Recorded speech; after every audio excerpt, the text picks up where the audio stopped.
It's been 9 months since the new Egypt was born, and we were used to in those days seeing you looking very optimistic, excited, eager, smiling. Hasn't been so much of that lately. What's gone wrong?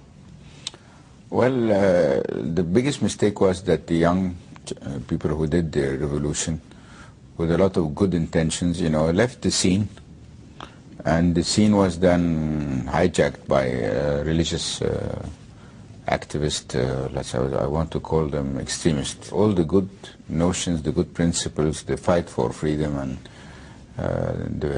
let's say the happiness of getting rid of a dictatorship now is compensated by the fact that we are worried from a new type of dictatorship, a religious one, So there is no more smiling, I would say.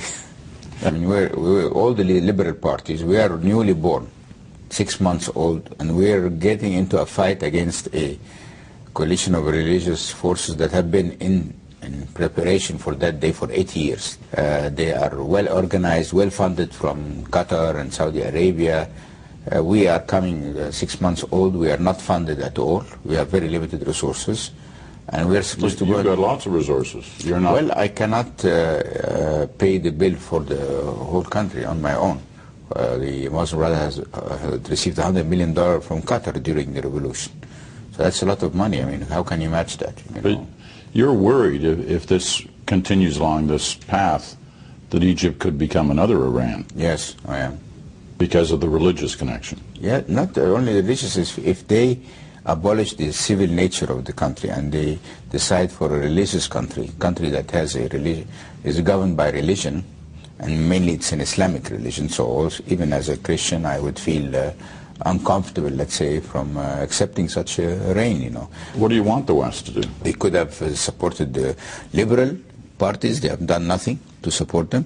But don't they have to be careful about in any way seeming like they're intervening? So why are the other ones not careful? Why can Qatar do that and Saudi Arabia, and you have to be careful?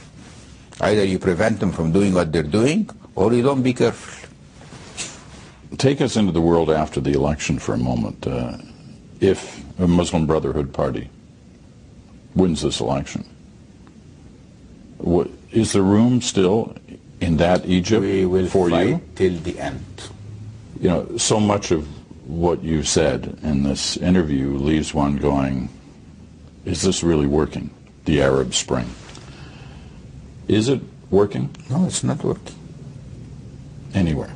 No, it's not working. But it doesn't, you see, you can't argue that because it's not working, then these old dictatorships were okay. They were not okay. So this is the dilemma. The dilemma is that, and I'm saying the West has to play proactive role. They cannot leave us in this mess. All this mess will spill to this.